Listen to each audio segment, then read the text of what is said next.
Welcome to episode 25 of the State Line Fast Break Podcast. I am your host, Kasey Boone. Alongside me, as always, the wonderful, the great, the Steelers bandwagon, Josh Miller. Here we go, Steelers. It's NFL training camp season. This is what a lot of you have wanted us to talk about here for a long time is football, and the NFL is about to be in full swing as, like I said, training camp is here. We are about to dive into some of these teams that are all across the media platforms right now, along with some others that we have handpicked. Let's get right into it. With your introduction, everybody would think that you're the huge Dak Prescott Dallas Cowboy fan, but you just thought it was a cool thing, and so that's what you went with. But you are the biggest Arron Rodgers fan on the planet. Therefore, you have jumped ship once again to be the biggest Steelers fan on this side of the Mississippi, maybe in the entire country. And they've got a lot going on right now as training camp has started for the NFL teams this week that are not playing in the Hall of Fame game. With that has come a lot of news. And for the Steelers specifically, there's a lot of news as they had the TJ Watt dynamic going on, as he has recently agreed to a $100 million plus extension that makes him the fifth highest paid annual player in the entire National Football League to lead that Steelers defense, which is composed of a ton of veteran players now. Obviously, Cam Hayward on the inside next to him on that defensive line, the recently acquired Jalen Ramsey, and then all the talent they got on offense just acquired Jonnu Smith. They acquired DK Metcalf earlier in the offseason. And of course, your boy Arron Rodgers. This is a very interesting build of a football team. It's a very veteran-laden team that we have not seen a lot of NFL teams put together in the past. It has worked, as we saw the Rams do this in a similar fashion just a couple years ago, putting a team around Matthew Stafford, which Stafford at the time was still early 30s. And in the prime of his career, Arron Rodgers is pushing over 40 now, so we'll see how he holds up. But it's a similar build, and I just am very curious your thoughts on whether the veteran team that the Steelers have going into this year is capable of competing in this modern world of NFL football. I sure as hell hope so anyway, because my mental health depends on it in many ways. Because this team, I mean, they're going to be must see like you have never seen. This is going to be the most watched team of the year, other than, the main Chiefs, Cowboys, those kind of things. And the reasons why is because of what you just pointed out. Is I'm not sure anyone has had a busier offseason than Omar Khan and Mike Tomlin and the whole entire Steelers organization with going through all of those additions. Most recently, extending J.J. Watt, which I think, or T.J. Watt, excuse me. I think a lot of people expected that to happen. And was that the smartest thing to do money wise going forward? I'm not sure, but I'm only going to care about them for as long as Rodgers is there. So it's fine with me. I'm glad they did it and glad that they are going all in as, the seat for Mike Tomlin. I don't think it should be hot, but, so it's each year we're leaving saying, man, is this it for Tomlin? Is he going to go take another job? Maybe the Panthers was a job rumored a number of times there. They go and they're just making splash after splash after splash. You cannot say that they aren't just trying everything in their power to go out and be successful there. I love the addition of Jonnu Smith. This is one of the best tight end rooms you'll see in the league now. They're going to have three deep with Freiermuth, Jonnu Smith, and then Darnell Washington. That gives them three there with three different unique skill sets. And then, as far as the running backs go, it is a concern to me as far as the depth there, but I do think that they'll be fine. I do think this team's going to be running the football plenty, especially when they have Arthur Smith, and then having Rodgers, who attempted the most passes in the league last year, is not really your recipe for success anymore. But this team's ultimately going to have to lean on their defense. And I think that that's going to work out for them. They go out and add Jalen Ramsey, who I've been listening to a number of things regarding Ramsey and how they're gonna use him. I'll just tell you, Kasey, I really am am curious to see how they're gonna play their secondary. They've got Joey Porter Jr., who they've drafted early a couple years ago, who's gonna be good. They signed Darius Slay from the Eagles, who's he's older but had a pretty good year last year, in my opinion. Who can give them some good play there back there, and then obviously they go get Ramsey. They re-signed Deshaun Elliott, and to help the safety position, they do lose Minka. But my point here is, are we going to see Jalen Ramsey finally get to play all over the place like he's kind of wanted to, going back to his Florida State days where he played safety in his freshman season there? So he's a physical guy. I'm curious to see how that's going to go. They've obviously got Queen at linebacker. They drafted the kid out of Oregon to play D tackle. They re-signed T.J. Watt. They've got Cam Hayward. This defense should be elite. And if they're going to do what they want to do, it's going to have to be elite because they're going to have to be a running team. It's going to be cold.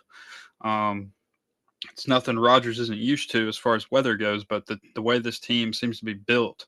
But I think seeing DK Metcalf and Arron Rodgers together is going to be must see TV. I'm not sure it'll be as good as quite as the Devontae connection, but I do think it'll be very strong right off the bat. But I mean, I'm really curious to see what this team's ceiling could be. I really don't want to put any limits on it. I mean, obviously, I hope they win it all. I know that's more than likely not going to happen, but I really would like to see them just be a contender in the AFC, in a strong AFC.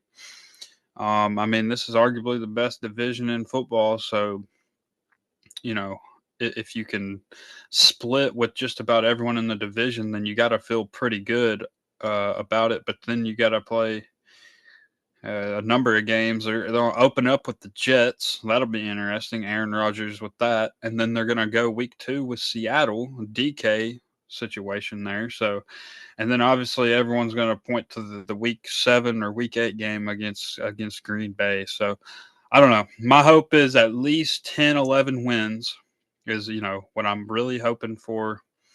And hopefully contend to win that division, although that'll be tough there with Baltimore. But um, I mean, I really hope this team can win a playoff game. I'd be sad if that's all it was, but I think if to leave this season with Pittsburgh actually getting to a playoff game and winning it, I think that would be a successful season for the Pitt.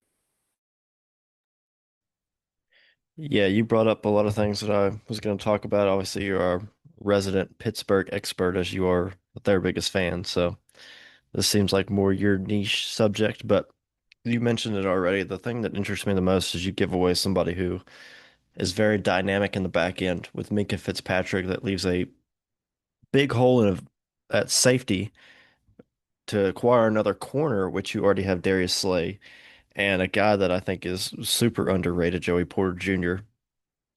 And so, again, if you're going to move Slay or you're going to let Ramsey play safety, I think there's going to be scenarios in which all three of those guys are out on the field at the same time, and they're going to be playing maybe one of those guys in the back end. And like you already mentioned, TJ Watt, Cam Hayward, Queen, a guy that's super underrated, Alex Highsmith coming off the edge. Those are your four highest paid players on this roster, and they're all on the defensive side of the ball. That's where Tomlin has made his money. The one thing that I don't think you mentioned that is very important to the offseason for this team was the trade of George Pickens to the Dallas Cowboys.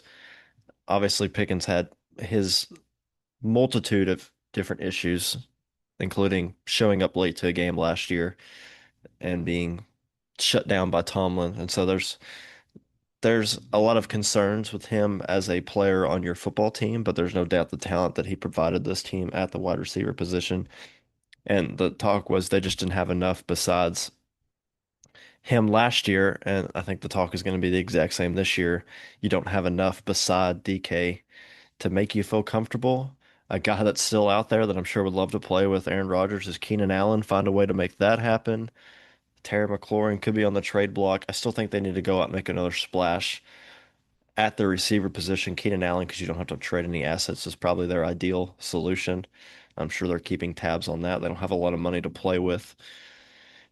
So we'll see kind of how that goes.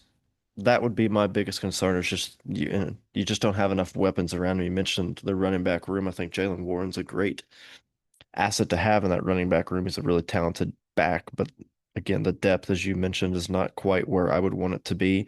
I do like the addition of Trey Sermon, who was on the Colts the past few seasons. I think he's a good hard downhill runner that'll bounce you a few late in games if that's something that you need. But there's just a lack of true depth in that receiving core. So yeah, I still have a lot of concerns about what the depth of this team looks like, mainly as I noted, in the receiving core, whether that's the tight end room, the receiving room, even the running back room. But again, it's the Steelers and the offensive line play has not been very good there the last few years either. That would be a big concern for me. Rodgers obviously still not too far removed from that Achilles injury, doesn't move around quite like he used to, has to have really good protection in this current iteration of what he is as a player. And so that will be something that will be watched just as close as it was when he was a member of the New York Jets. And so it's just a wait and see game. He's had not really a full off season because he decided to join pretty late in the cycle. Got to go through a little bit of camp stuff in the off season, has obviously thrown with DK before he even signed. There's pictures circulating with him and some of his other receivers, Freiermuth and some of those guys working out independently. And so obviously like to see that from Rodgers, something that he has shown his willingness to do, whether it was Garrett Wilson with the Jets or now with these newest additions to his receiving core. And then the dynamic between him and Arthur Smith is super underrated. Obviously, he's had his fair chance to choose who he wants calling plays with him, whether it was Nathaniel Hackett with the Jets. And so there's just so much here that is just unknown with this team. It's a lot of veteran guys that necessarily haven't been with the Steelers for very long. I've got a lot of questions, but obviously you're all in, and it's going to be a fun team to watch. But I think now it's the time to talk about an actual Hall of Fame quarterback, a quarterback that has just recently won a Super Bowl, a player that is at the top of his game every time he touches the field. That is the great Matthew Stafford. With the Los Angeles Ram, he has now stolen your boy Devontae Adams from Rodgers to join Puka Nacua in what's going to be an elite wide receiver duo for that Rams team. Sean McVay calling plays. Kyron Williams is going to get healthy and be a full go, it seems like, for the Rams this year. I've got a lot of hope that the Rams are going to be one of the best teams in the NFC this year. As long as Stafford stays healthy, I think they're going to be a team nobody wants to play. They probably gave the Eagles their best game of the entire playoffs last year. Obviously, reigning Super Bowl champs, Philadelphia Eagles. It's going to be a fun team to watch. I'm very excited for what they can look like. That defense was young. They retooled the entire roster after that latest Super Bowl run. Again, Stafford throwing to Puka and Devontae. It doesn't get better than that.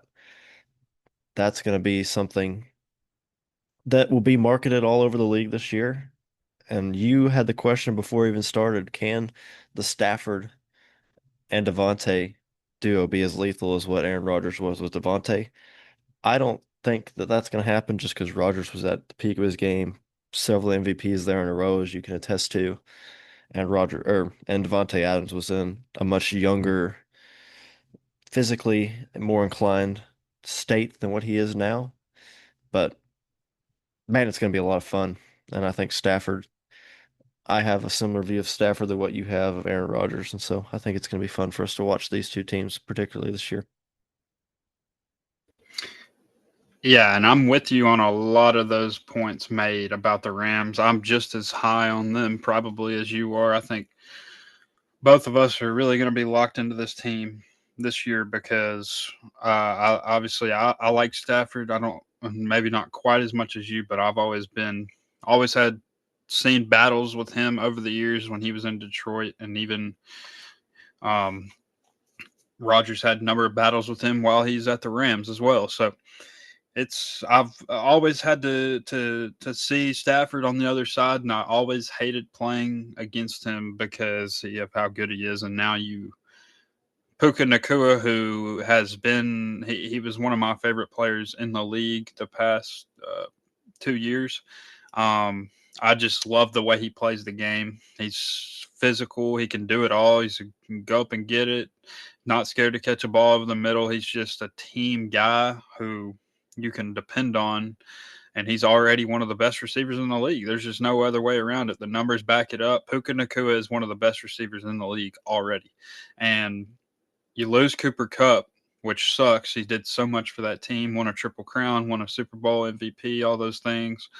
But they move on from him and go and get Devontae Adams, who isn't as good as he was, maybe, but this guy is still extremely lethal. I mean, he had a number of games there with the Jets down the stretch where he had a 200+ yard game against the Jaguars. He had a couple 2 touchdown games. Like he's still an elite route runner. He doesn't have quite the breakaway speed he had, but he's still good. And then you're gonna put him with Sean McVay, who you and I both have a lot of respect for in the way he kind of handles his teams. But and that's just the offense. And then another guy who I think is going to be good still, or good in his second year, who you didn't get to mention there is Blake Corum out of Michigan, who him and Kyron Williams pretty similar builds. So I think that's exactly what Sean McVay's looking for. But the really main reason this team is going to be elite is because of this defense.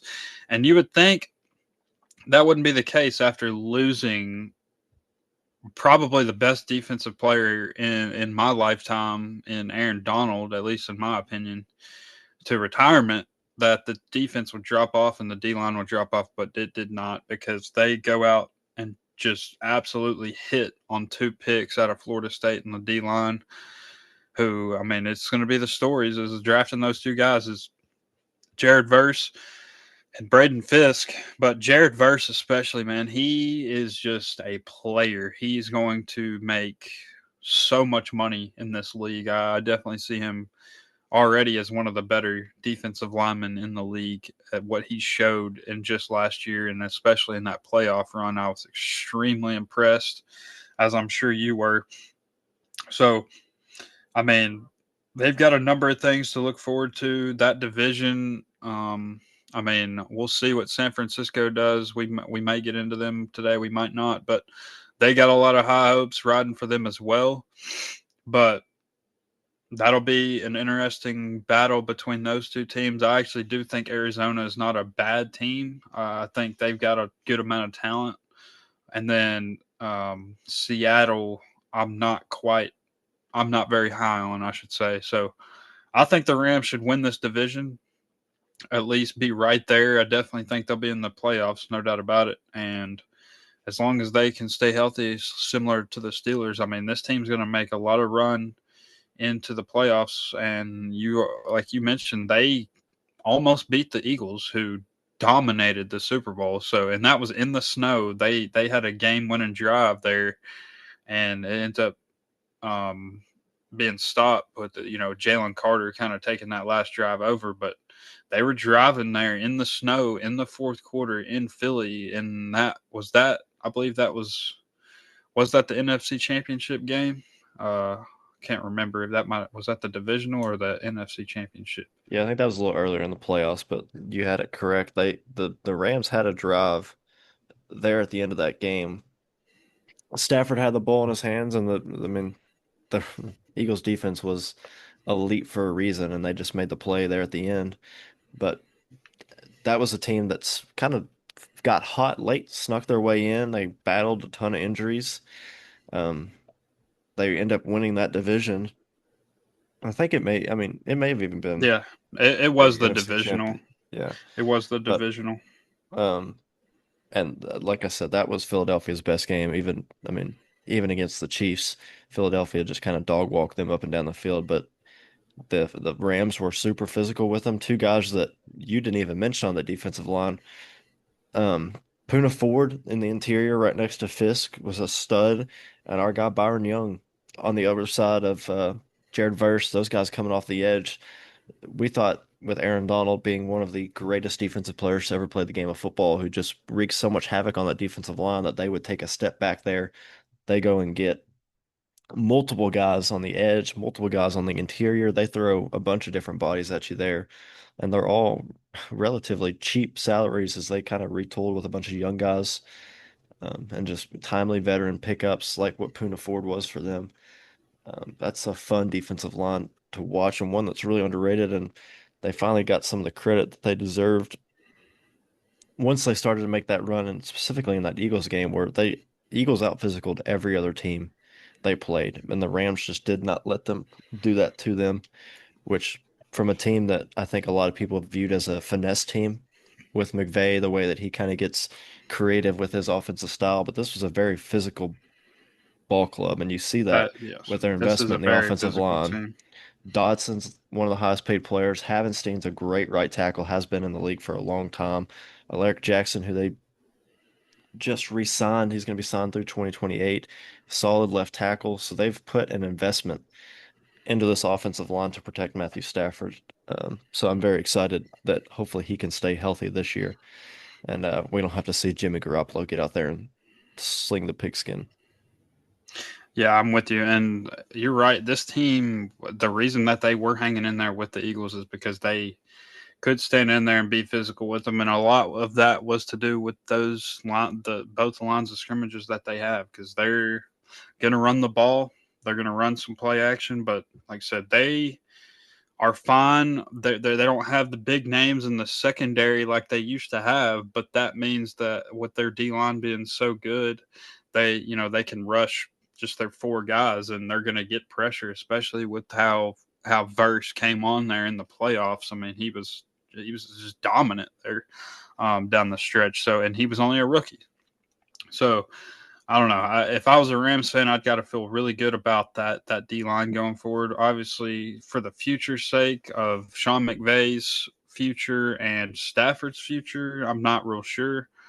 But this is one of those teams where we look at and we're like, got to make a run this year probably, because there was a lot of rumors of Stafford. Is he going to retire? I mean, I thought Rodgers might end up on the Rams in some way. I was honestly rooting for that. But and they end up getting Stafford back.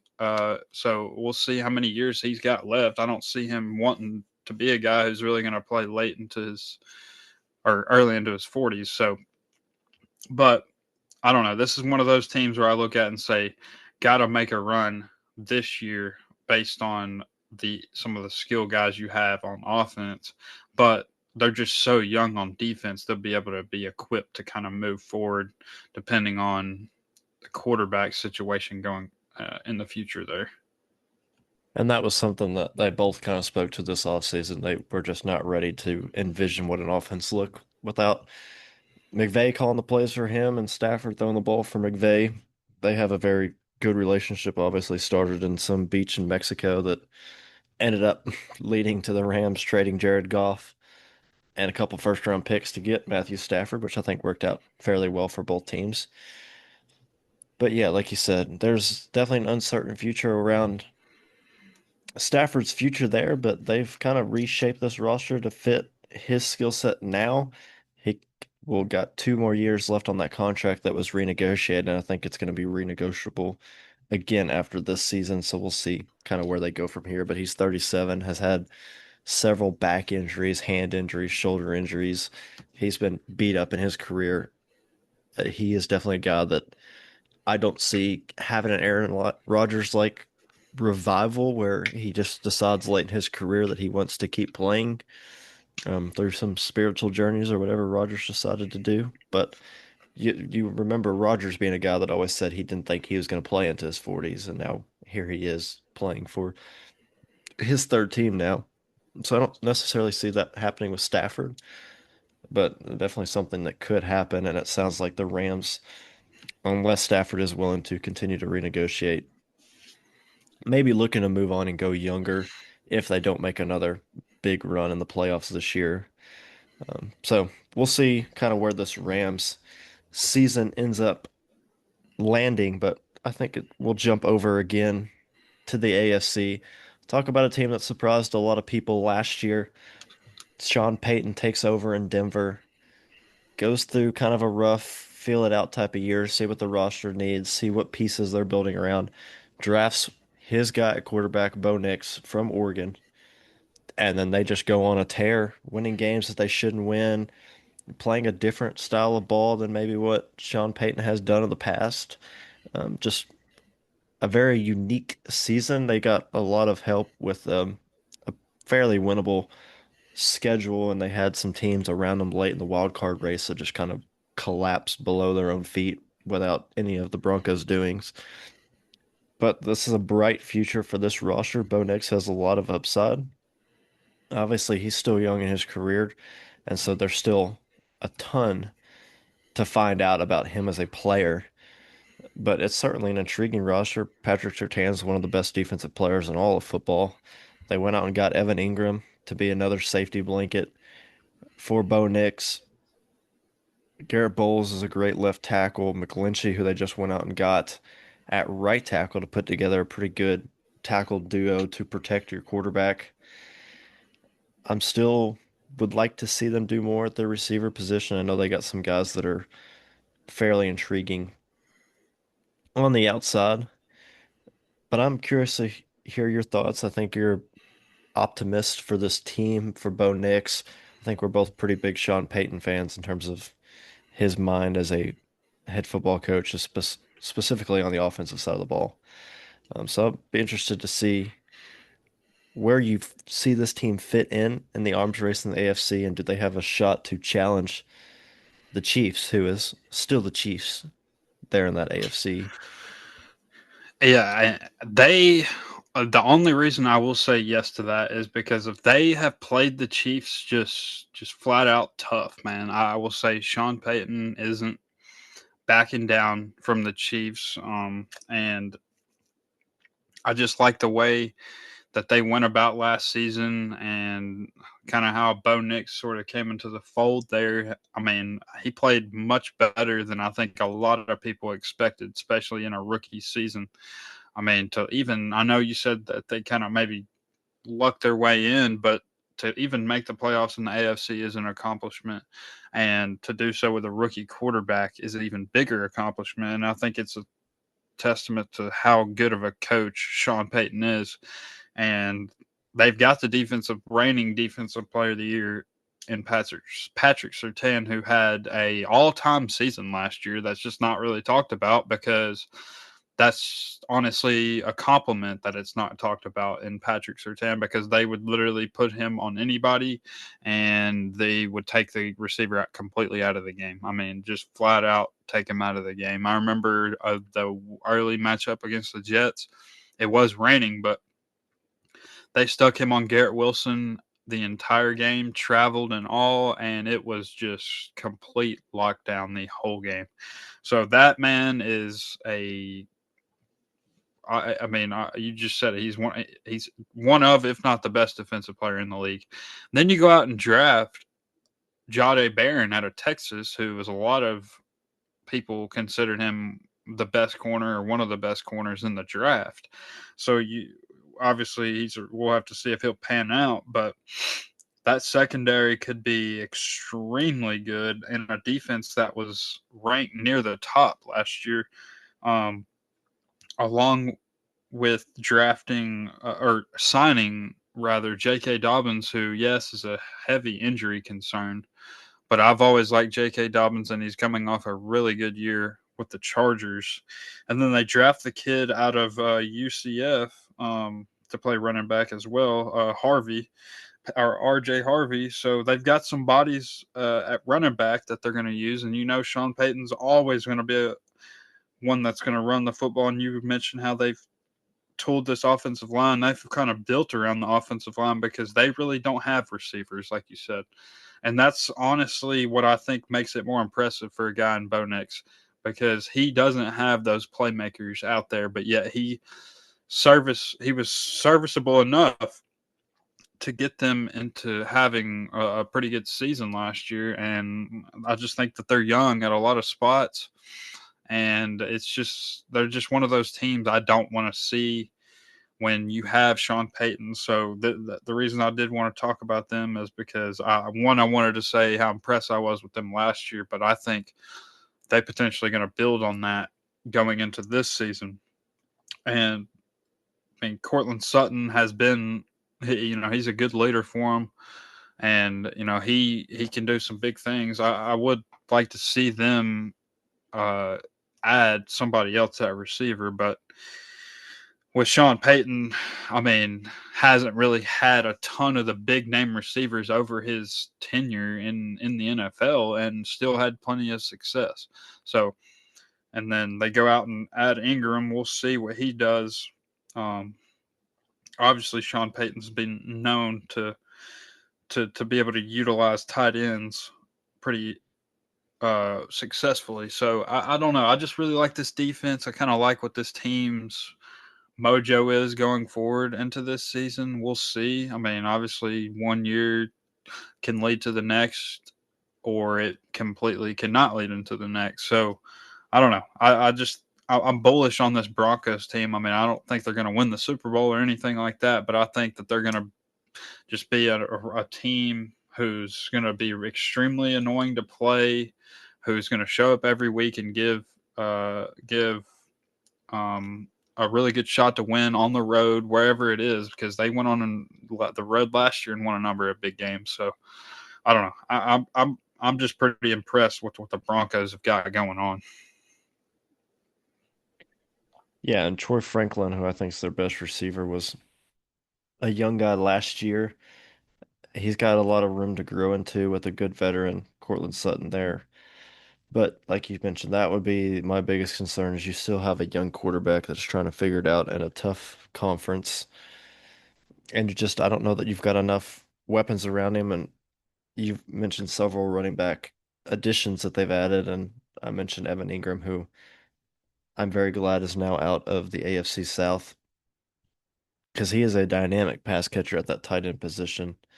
Be interesting to see how Sean Payton uses him. He's had a lot of success throughout his career with using different tight ends creatively. Jimmy Graham, obviously, the most notable that he had when he was in New Orleans. And so, yeah, again, it's a team that really came out of nowhere last year. We'll see if they have that same magic in them. They were the beneficiary of, like I mentioned, some luck. They had the Chiefs who had already locked up their playoff standing, set out that Week 18 game, allowing them to backdoor their way in when a team that I'm going to be a lot higher on than you, most likely, the Cincinnati Bengals, were bearing down their neck with one of the best quarterbacks in all of the world, who, in my opinion, if they make it into the playoffs this year, pose the biggest threat to the Kansas City Chiefs because of who they do have behind center and the weapons they have on the outside to match what Kansas City can do. No team is more equipped than the Cincinnati Bengals to overtake the Chiefs in the AFC. And I would like to say the Buffalo Bills because of Josh Allen, but we just have never seen Josh Allen in the big moment be able to beat Mahomes. But Joe Burrow has been that guy in the Mahomes era of the AFC to come through and take their team to the playoffs. Obviously, he came up against Stafford, and so there that was, as we talked about him earlier. But very intrigued to see what you think about the Cincinnati Bengals. The Stewart and the Hendricks holdouts are really leaving massive question marks about their defense, which had a ton of question marks last year. Lou Anarumo, who is their defense coordinator, fired, who has now jumped ship to be the Indianapolis Colts defensive coordinator. And so there's some shuffling along that front if you are a Cincinnati Bengals fan. That has to be a little unnerving considering your two best defensive players projected are likely not going to be there come week one unless they can get some deal done late here in the off season. But again, if they can figure that stuff out, and if this team can stay healthy, which they just did not do last year, um, Burrow gives any team that he is on, no matter who is around him, just as good a chance to beat the Chiefs, in my opinion, as anybody in the entire AFC. Yeah, and sadly, I'm gonna have to agree with you.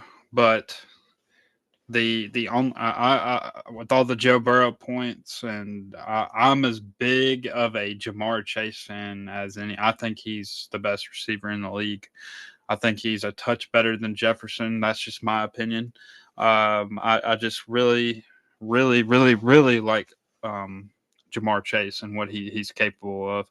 And obviously, the reason we say that about the Bengals and Joe Burrow is because we've seen them do it before. They went to Arrowhead a few years ago and were the only team in recent memory there to beat Mahomes, the only AFC team to beat Mahomes in the playoffs, other than dating back to 2018 Tom Brady Patriot days. So we've seen them do it. They're definitely capable. My concern is not their offense at all, though. I think they're going to have one of the best offenses. My concern is their defense. Sure, they fired Lou, and I really like Lou, and I think he kind of got the short end of the stick. Obviously, I guess he was going to have to get fired based on how putrid their defense was. They go out and hire Al Golden from Notre Dame, who was the defense coordinator at Notre Dame last year, but was under the Bengals staff there a couple of years ago. Um, and yeah, their best defensive player is.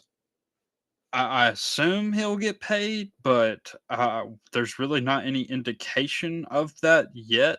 And Trey Hendrickson, so I just think that they have no choice but to pay Trey Hendrickson based on how bad their defense was a year ago, and to lose your best pass rusher for just simply because of contract is just bad. It's just not a good look. I do like that they re-signed Gesicki.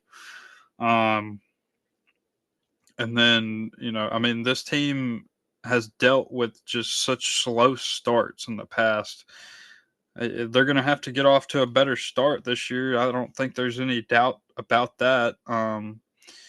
They did go get Oren Burks from Philadelphia, so to help the linebackers position there. But I just there's not a whole lot to like, in my opinion, on this defense. And then the guy that they drafted in the first round, they can't even get him to show up to practice. Can't even get a deal done on that. So that is just where I kind of point to with the Bengals team. Like, I have no question about Joe Burrow. I think he is as elite as they come. As long as he's upright, then I mean, he's right there at the top with Mahomes and Allen and Lamar and all those guys. He's right there. You can't say he's worse than any of those guys when he's upright and healthy based on what he's done and based off his numbers. But they're going to have to get off to a better start.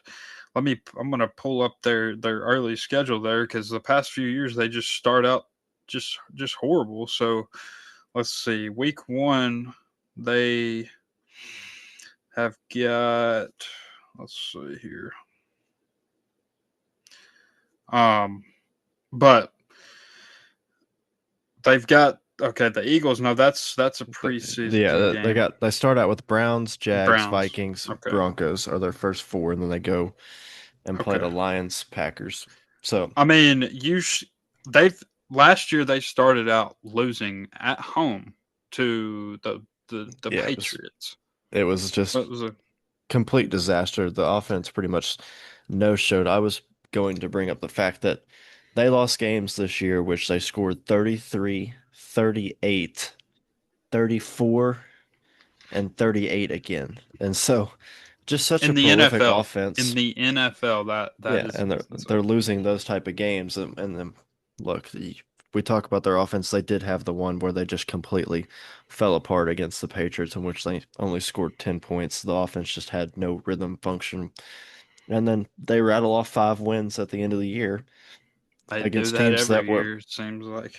against the Cowboys, who were fighting in playoff contention. I mean, the Titans were a disaster. The Browns were a disaster.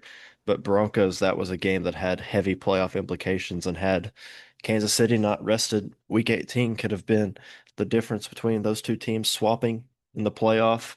They beat the Steelers, who were a playoff team, in the final week of the season. So this team has a lot of juice behind them. And again, we are going to keep hammering it when you talk about this team.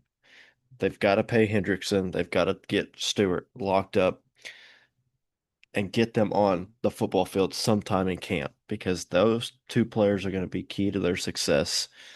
And like you mentioned, the start of their year, they've got some winnable games. The Browns is a trap game, similar situation that they're going to view that game going into week one like they did the Patriots last year, except this one they'll have a little bit more motivation because of the division rival.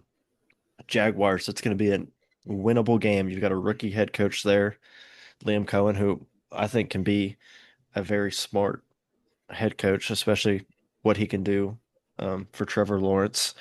Vikings, who are a good team, but they're going to have a rookie quarterback pretty much in there because McCarthy really hasn't taken meaningful NFL snaps yet. He played a little bit in the preseason last year, but we haven't seen him in this type of environment yet. Broncos in week 4, that's going to be the big tester because that's the team that you were fighting for a playoff spot last year. And so, again, you mentioned the slow start, and that's going to be key to their success, but they've got to get these guys onto the field if they want to have any chance of uh, achieving the level of success that Joe Burrow and that offense is capable of achieving. Yeah, and when you're in a division this loaded, there's no guarantees you're going to win that division. Therefore, you're fighting for a wild card spot. And if they win that Patriots game last year, they're in the playoffs. And I think everyone, or other than Chiefs fans, I'd say, would have felt the way you felt as far as they were as dangerous as anybody as far as imposing a threat against Kansas City and beating them because they've done it before, and they can outscore just about anybody. But it's, I mean, when your defense is giving up 40 points, and these, they had multiple thrillers last year. Baltimore, um, to name some. Obviously, those games are always good, but I mean, you mentioned that you cannot have a team put up that many points over and over and over again and come out in losing fashion. And that's, like I said, I agree with you. They are as scary as anyone if they can get in, but we are on the same page. They've got to get off to a better start, and we seem to say that every year. But I think that's going to be crucial, as it was last year, in how they didn't make the playoffs, because there's no guarantees you're going to win a division like that when you've got Baltimore, Pittsburgh loading up. I've talked about, obviously we think Cleveland's probably going to be just an absolute disaster, um uh, but those three teams are all teams that are more than likely going to win at least 10 games. At least they have in the recent memory, or recent past. Yeah, it's a fascinating division. We haven't even really talked about Baltimore much as they bring back Lamar Jackson to be their quarterback. So they're going to be a good regular season team. Look, I don't think he's a quarterback that's ever going to give you supreme playoff success, but that's for a different podcast. But John Harbaugh is one of the best coaches in the league, has been for a long time, and they are always going to be in a similar vein that we talk about Mike Tomlin, a Pittsburgh Steeler. As long as he's there, that team is going to be good. They're going to be above 500. They're going to be in the playoff race. They're going to play the single most unique style of football in the world. They've got two dynamic players in the backfield, Lamar Jackson and Derrick Henry, who at any point either of those guys could take off and score 85-yard touchdown and nobody would be surprised. And so, yeah, the Bengals are going to have to be locked in from the jump this year. They're going to have to be willing to be unique on defense. They're going to have to probably experiment to start a new defensive coordinator, some new pieces in that um, backfield there. And so, look, it's not going to be easy, but with Burrow, in my opinion, the best quarterback in the division, that gives them an upper edge for sure over the Steelers, who we just don't know what that team is going to look like. It's just a hodgepodge of different players thrown together there, which could be good, could be a disaster. And then it's Lamar Jackson and the Baltimore Ravens who are going to be a tough, tough football team to play against. So I'm as excited as anybody in the world to watch the division again this year. It's probably the best division in football. To transition to another AFC team with a young quarterback who I think we have a lot of hope in, the New England Patriots with new head coach Mike Vrabel coaching up Drake May with newly added Stephon Diggs as his main pass catcher. They have Kendrick Bourne still there. I like what this team is doing. Obviously, I feel terrible for Gerard Mayo the way that whole situation went down, but I think that would be handled different organizationally if they knew that Vrabel was going to be available last offseason. They make the move this offseason to get him. It's a roster that has a lot of holes. They've got a lot of cap space. There's a lot of ways that they can kind of continue to build this thing out. They've added some interesting pieces around their young quarterback, who I think showed just as much flash as any of the young rookie quarterbacks this past year. A team that I think is going to be one of the teams that is going to be must-see football just from so much drama standpoint around the Bill Belichick situation. You hire Vrabel, who I think we're both going to agree, and most people in the football world can agree, is one of the best head coaches in all of football. We saw it being close to the Titans for many, many years. And so the New England Patriots, fascinating team, in my opinion, one that I think we could not do this podcast episode without talking about. Again, young quarterback, new head coach, one of the best head coaches in the entire NFL. They just drafted Will Campbell, who I think is the ultimate Mike Vrabel guy. The New England Patriots, where do you see them lining up in their own division? They've got the Dolphins, they've got the Bills, and the garbage bin Jets. There's some wiggle room there. I think the Bills run that division, but you never know with Mike Vrabel as your head coach. Mike Vrabel is a top five coach in this league. I'll stand on that. I think he's just an incredible coach. I think this team's going to finish second in the division. I think they'll be better than Miami. I definitely think they'll be better than the Jets. I mean, a number of things that they've done that I like. I really like them going and getting Mac Hollins, who had a pretty good year for the Bills last year. Going out and adding him, and then drafting Travion Henderson out of Ohio State, I just think are going to be extremely good. He's a home run hitter there at the running back position. And then they go out and do a number of things on defense. They add Harold Landry, who obviously uh, Vrabel knows very well from his time in Tennessee. And then one of the best corners in the league, and Christian Gonzalez. They're going to be able to kind of do whatever they want with him as far as who they're playing. He can travel. He's one of those guys. He's going to be one of those guys who's just going to travel with whoever. He's going to be able to guy who take other teams' best receivers out of the game. And then I've always liked Duggar there, Kyle Duggar. They can kind of play at a number of different positions. I mean, I think immediately this defense gets better. And I mean, defense was pretty good a year ago, but Mike Vrabel has pretty much always gotten the most out of his teams. I mean, we've seen him just limp teams to the playoffs, limp teams to get in the number one seed in the AFC. Not that many years ago, where he actually added the record number of players added from practice squads and all those kind of things added to a single roster in one season, and still got his team to the number one seed in the AFC. I mean, I just think it was just a horrible thing for the Titans to get rid of him, and that's just a doomed ownership there in Nashville, in my opinion. But the Patriots get lucky as I've ever seen a team get lucky in lucking up and getting Mike Vrabel as their head coach. I think you give it a couple years and this team's immediately sitting back up at the top of the AFC, just knowing they have um, Vrabel, and then assuming Drake May pans out the way most think he will. Um, I think they're going to have to keep him healthy. He's ran the ball a lot last year in the limited time he played, which is good, but it's also a little concerning as far as can he stay healthy? Can he learn how to take the hits and those kind of things? So I think this team's going to lean on their defense, just like most of those Titans teams did. And they also brought back Josh McDaniels to call plays for the 20th time there in New England.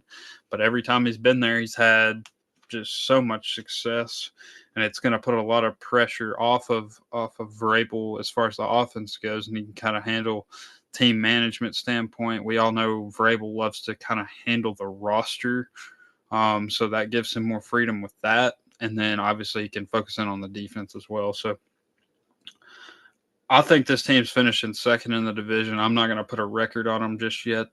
I think that they find a way, and another team that just nobody's just going to want to see a Vrabel led football team because they're going to play the right way. They're not going to have a lot of penalties. They're going to be physical. They're going to be tough, and they're just going to be a tough out. And then they add some of these guys. I like some of the leaders they're going to have. And like I said, Matt Collins is one of my favorite additions to that team because of what he provided for Buffalo a year ago. And now he's going to step in inside the division with the Patriots. You made a great point. Nobody ever talks about the coordinators of teams very often unless you're kind of super in the weeds. And coaching in general gets a lot of disrespect. But this team is going to be one of the best coached football teams, not only with Vrabel, who's going to obviously the defensive mastermind that he is, but Josh McDaniels, who had just a legendary run as the Colts head coach once upon a time. Absolute disaster if he's the head coach of your program, whether it was the Raiders or Broncos or short-lived Colts era. But one of the greatest offensive coordinators in the history of the league, just so much success. Obviously, being with the Patriots for so long, a pillar of what Bill Belichick and Tom Brady was able to do. And then you just look the success he even had with Mac Jones um, after Tom Brady. And so I think he's going to get the best out of Drake May. He's got a few weapons that I think we both like. Stephon Diggs is a good addition to that ball club. You've got to keep his head on right. We'll see what he is coming off the injury. I already mentioned Kendrick Bourne as an interesting asset there. I like Hunter Henry. I like Austin Hooper as two tight ends for them. It's not the most glamorous skill position, but you mentioned Judkins will be a fun addition, and I think they've done something that's underrated in terms of giving the support to the young quarterback. They take there was so much concern at the top of the draft. Would they take skill position? Would they add something flashy? They did the right thing. They took the best offensive lineman in the draft. Short arms be damned. Will Campbell is a tough football player. He is a Mike Vrabel football player. He's going to be nasty. He's going to be one of the best tackles in the league for a while. They've got Mike Onwenu on the other side, one of the highest paid right tackles in the league. And then they went out and got themselves a center, Garrett Bradbury. They paid up for him in free agency. They've got Morgan Moses under contract. They've Cole Strange was a draft pick they had a few years ago. So they've done some things. Farragut High School legend. So they've done some things to boost that offensive line and give Drake May a fighting chance in the pocket. The Patriots are going to be a intriguing team. They're going to be a tough out. I would not want to have them on my schedule, as you mentioned. I echo everything you said about a Mike Vrabel-led football team. I saw it so many times. I have sat in Lucas Oil Stadium multiple times when they have traveled to Indianapolis to play the Colts and have walked out with multiple L's, which is the story of being a Colts fan, and it's going to be the story of being a Colts fan this year. They've got two garbage bins back there behind center playing quarterback, and we'll see who wins the battle, and will probably be just as terrible as quarterback play has been there. ever since Philip Rivers decided to step away, and even before that, after Luck decided to step away, it just hasn't been the same. But I had to get my little Colts talk in. That's enough, Colts. We'll go talk about another garbage bin quarterback, Caleb Williams, the Chicago Bears quarterback. Obviously, I don't believe he's a garbage bin, but well, he's got a big prove it year. He's got one of the best offensive minds now as his head coach as Ben Johnson takes over in Chicago after years of dysfunction on the offensive side of the football with Matt Eberflus there as the head coach, which the Bears, in my opinion, were a very impressive defense the last few years under Eberflus. They just couldn't have any sort of offensive production whatsoever. And now you bring in Ben Johnson, who was a division rival with the Rams, who has led that team to the most success that it has had in quite a while. And you've got DJ Moore to catch passes for him, which was a huge addition. You draft Rome Odunze. You've got Darnell Wright at right tackle. You've got DeAndre Swift in the backfield, Cole Kmet, Joe Tooney, who they just made a trade for with the Kansas City Chiefs to pull him over.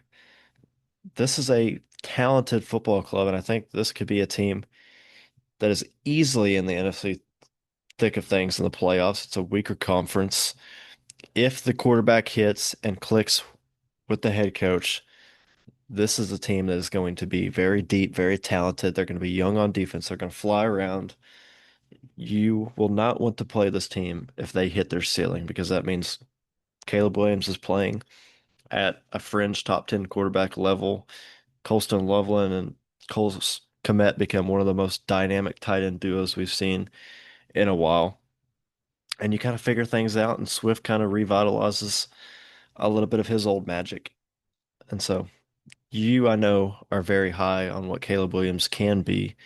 And I think this is one of the most intriguing teams this year in the NFL in your eyes. Yeah, I think this is one of those teams that will have one of the highest watch numbers, especially in the start of the year. I think people are going to be locked into Caleb Williams as he's the talk of a lot of media shows, and I think Ben Johnson's personality is just going to be something that's kind of intriguing to a lot of people for right or wrongs. I think he's going to kind of rub a lot of people the wrong way with the way he kind of goes about things, which I think that in Chicago they should embrace that villain kind of role, and I think that Ben Johnson can do that. Obviously, I've had a pure hatred for the Bears for a number of years. I do think I am more so on. It seems like the Caleb Williams discussions are kind of split on people who are pro Caleb Williams and people who are think he's a bust or going to be a bust. I think I would more so lean on he's going to figure it out now, especially he's got the offensive head coach rather, and I like some of their weapons. Obviously, I'm a big DJ Moore fan. I really like him. The Keenan Allen thing didn't work out like I expected it to. They go out and draft the kid out of Missouri, Luther Burden, there in the second round. We'll see what he can do. And then they'll have Roma Dunze going into his second year. And then they drafted Loveland, like you mentioned. So the tight end room is extremely good. Komet was already really good a year ago. I think I'm not as high on Swift as I used to be. I don't know if he's got another gear in him.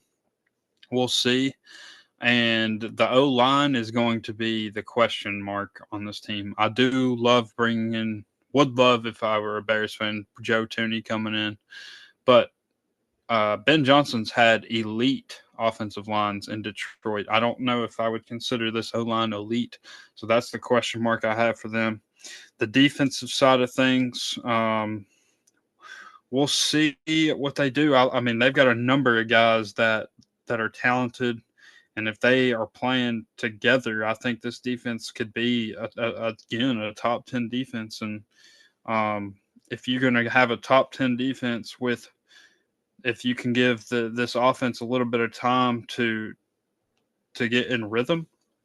I think this team is going to figure it out. And they did bring in Dennis Allen, the Saints head coach, the past few years, which that was a disaster. But he's a defensive guy who's had a lot of success while just being the defensive coordinator. He's going to get to go back and just focus in on defense, which lets Ben Johnson kind of not worry about the defensive side of things, similar to how I was saying Vrabel isn't going to have to so much worry about the offense there. You bring in a guy who was just a head coach to come run your defense. That's going to help Ben Johnson, as he's never been a head coach, and navigating how that'll be different for him. I think it could take some little bit of growing pains at the beginning, but if their defense can hold strong, I think the Bears offense could really hit stride, and they figure out how to really use those tight ends. I think this team, you mentioned their ceiling is very high. They do have a pretty low floor as well. I think the variance of this Bears team might be bigger than any team in the league, as far as, and maybe Pittsburgh as well, but Chicago and Pittsburgh, as far as what they can accomplish as opposed to how bad it could go, I think are the two biggest teams in the league as far as that goes. So they're going to be must see, because people are going to be wanting the Bears to fall right on their face. And then you're going to have, obviously, the Bears' huge fan base wanting them to finally have a quarterback pass for 4,000 yards and actually have some playoff success.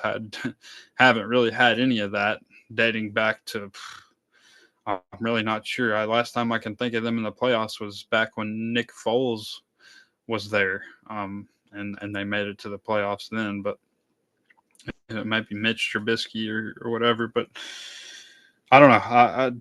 If I was a Bears fan, I'd be pretty optimistic about this season.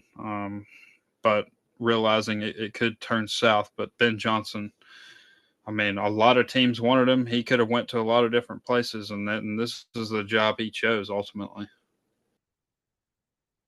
Yeah, and to bring up the point of the offensive line, I do like some of the things they've done. They've got Jonah Jackson at the other right guard, opposed to Joe Tooney, who'll be playing left guard. They've got Drew Dalman at center. They've invested some money now alongside Darnell Wright, obviously, as their franchise right tackle. Another underrated aspect that this team has done, obviously, they went out and got Montez Sweat a few years ago to be that certified #1 edge threat. But they went out and got a guy that's super underrated in the NFL, who's been on the Colts the last few years, flying under the radar, Dio Odengbo in free agency this year, who's a big addition to that defense, is going to be a very good piece opposite of Sweat. And then they went out and got Grady Jarrett, who's been at the Falcons for forever, going to be a solid force, steadying force in the interior of that defensive line. The defense, again, you mentioned it with Dennis Allen coming in, has a chance to be legit top five caliber defense in the league. We saw those flashes under Eberflus, and Eberflus isn't there yet, there anymore. But you've got another coordinator coming in who is highly talented in terms of his defensive acumen. So it's, again, you mentioned it, the variants, they're up there. The Steelers are up there. I'd probably throw Sam Fran up there as well. It's a Super Bowl caliber roster who went 6-11 last year. And so those are more than just a few teams that have high variance. You could probably throw the Commanders in there. I don't think anybody expected them to be a 12-win ball club. It wouldn't surprise me to see them bottom back out and be like a 7-8 win team. So there's several teams that I would kind of throw into that same tier in terms of variance as the Bears, but they're certainly up there, and a lot's going to hinge on Caleb Williams reaching his ceiling or not. A team that I don't think has a lot of variance, and I think you just know what they are year in, year out. They've got steady quarterback play by one of my favorite players in the entire NFL, an electric factory to watch, a great dude. He has found his footing in Tampa Bay. That's Baker Mayfield playing for the Bucks. That team is going to control that division until otherwise. I don't see the Saints being good again this year. They're going to start Tyler Shuck as their quarterback, most likely. I mean, it speaks to what the Saints have been the last few years. To my Saints fans, I wish you the best of luck. I'm not so confident that he's going to be anywhere remotely competent enough to make this team any better than they were last year. And that was a 5-win ball club. You're a big Bryce Young guy. I'm not sold on him. I don't think he's going to be good enough in the NFL to be a perennial playoff contending type of quarterback. He's going to have to, he is the prototypical quarterback that you have to have everything else perfect around him for him to succeed, in my opinion, with the way his skill set lines up. They're a 5-win ball club. And really the only competition is going to be the Falcons, and that's going to hinge a lot on what can Michael Penix be? Can they finally get the jump out of Pitts that everybody has been expecting? A little bit of reshuffling there on the defensive side of the football, but Raheem Morris, I trust that he's going to be able to figure that out there. So they're going to provide a little bit resistance in that division, but Tampa Bay is set up so well. Chris Godwin is hurt right now. The status for him is up in the air in terms of when he might be back. So, look, I'm a big fan of Tampa Bay. I'm a big fan of Baker. There's probably an inherent bias there, but I own it. I really like some of the pieces they've got on defense. Tristan Wirfs, who I know that you're going to mention heavily, also injured. Gonna be out for a little bit, might miss the first couple games. So again, another interesting team in what I think is going to be a very intriguing NFL season. There was a lot of moving parts, a lot of big name moving parts in the offseason that we really haven't seen in the NFL specifically a lot in recent memory. And so I think that just leaves the variance of what the playoff pictures might look like. And then you're going to have the surprise teams like what the Broncos were in the AFC, like what the Commanders ended up making the run all the way to the conference title game in the NFC. So can the Buccaneers be a team that has the upside to be a deep playoff team in the NFC? I think that's still yet to be seen. It's going to ride a lot on their guys being healthy. So you're going to have Baker step up and make big play after big play in the playoffs. I personally think he's capable of doing so, but we'll see kind of how their path leads this year. Do you have some thoughts on what the Buccaneers can be this year? They lost another offensive coordinator. Liam Cohen had to take the head coaching job in Jacksonville. So again, another reshuffling in that offensive coaching staff room that could hurt them at the start of this year. I think again the Buccaneers are going to win the NFC South. I'm not sure how many years in a row that would be. If you mind look that up, we can get that number. But I think that they um, that division you just went through it isn't extremely strong. Um, and I think they are going to be missing some key pieces to start the year. And I think if they can just hold on, hold steady, maybe keep around 500 or a little above that to start the year, um, then they're going to be just fine because this is one of those teams that it takes Baker Mayfield once he gets going. He's a very rhythm kind of guy, and once he gets that rhythm of playing good a couple games, he's really hitting his stride. A lot of people now have him certified top 10 quarterback, which I'm very happy to see people sort of agree with that.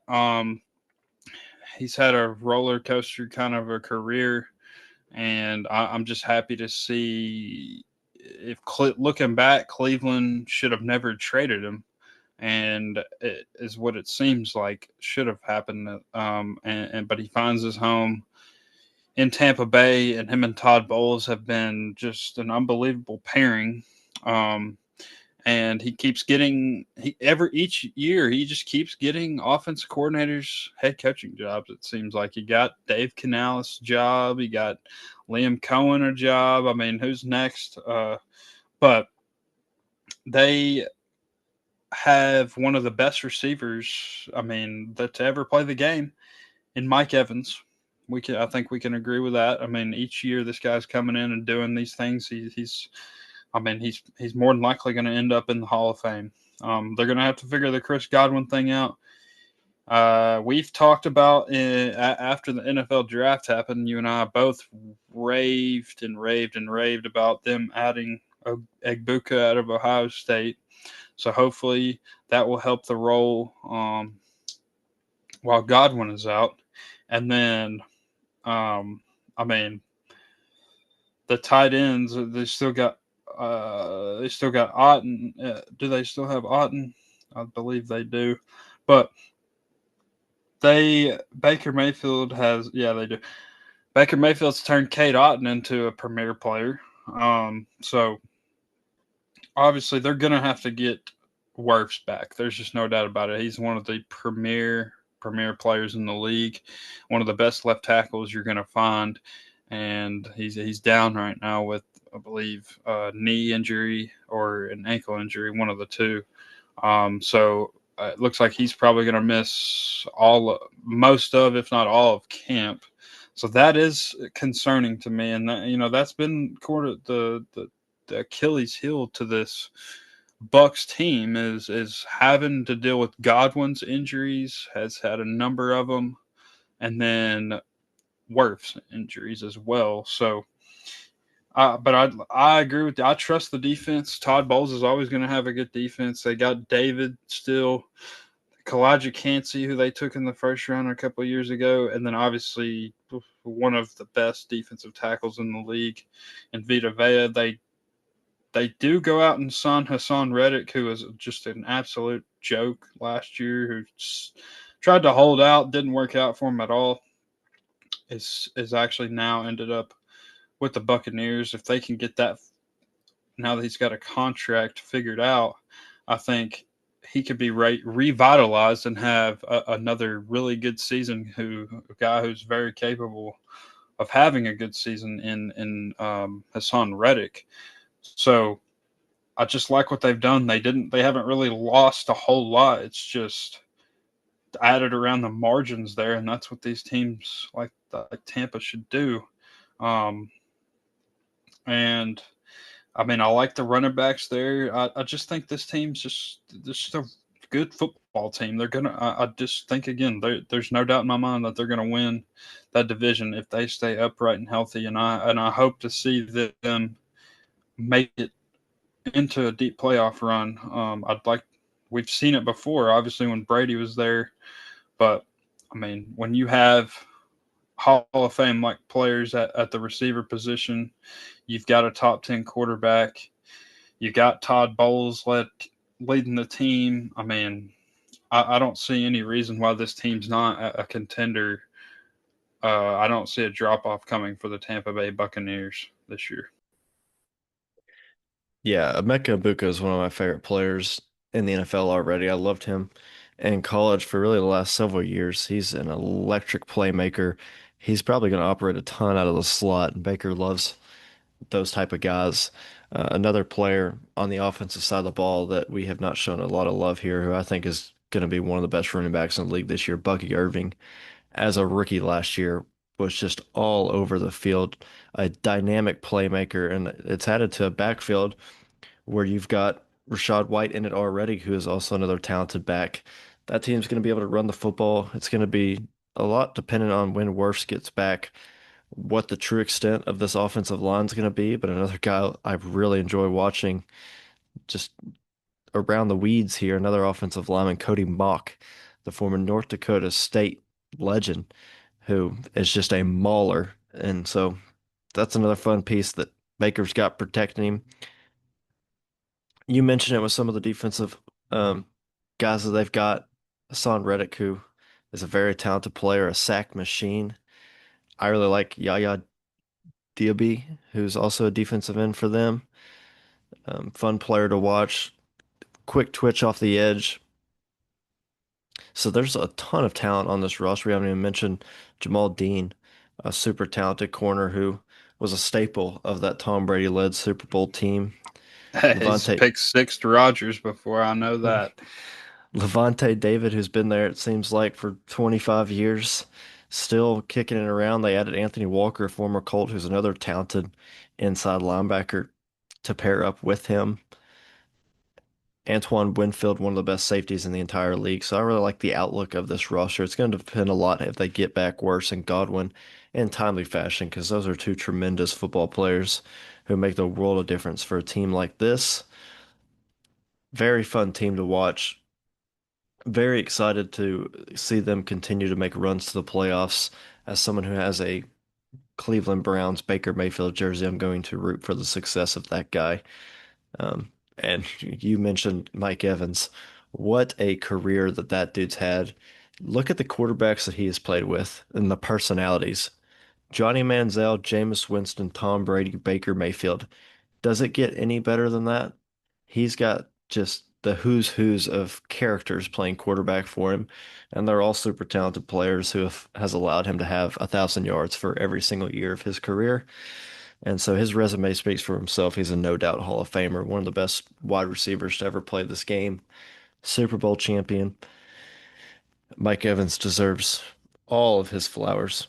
And so uh, I really hope you guys kind of enjoyed this episode. You all want us to talk about the NFL. I've heard that from so many people that whether it's people that listen to this podcast or recommendations from listeners about what people have said in terms of we like the basketball content, but we know you guys are around football game more, and we'd love to hear some of your thoughts on it. That's something that we want to continue to bring you guys, and we're going to try to do more of it as the NFL approaches. I think we're going to plan to do some list type topics about the NFL, maybe in a future episode here soon.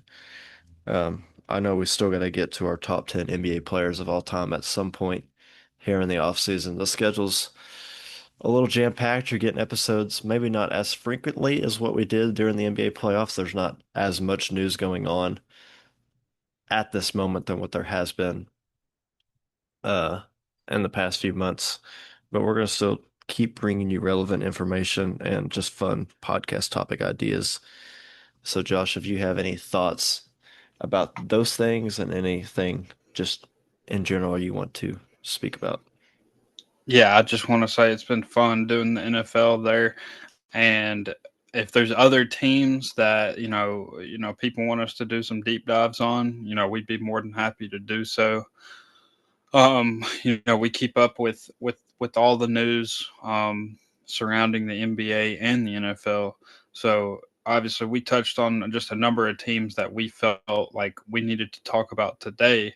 But there's many more teams that probably need to be talked about. So if you're a fan of a certain team that we didn't get to today, don't be upset. Just let us know, and when we are more than happy to deep dive into some teams, even if it is the Indianapolis Colts or some teams like that. Nobody wants to hear anything about the Indianapolis Colts, I can promise you that.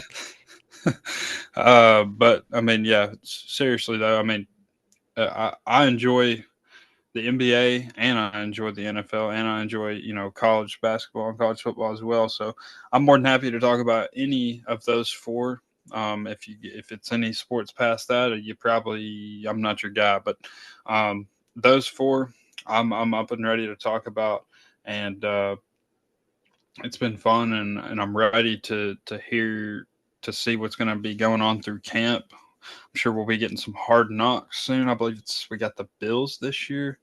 And then we'll have to keep up with the injuries, and eventually we'll have some joint practices, videos we'll get to see, and all those kind of things. But I'm going to be keeping up with the Steelers as close as possible. That's all I know.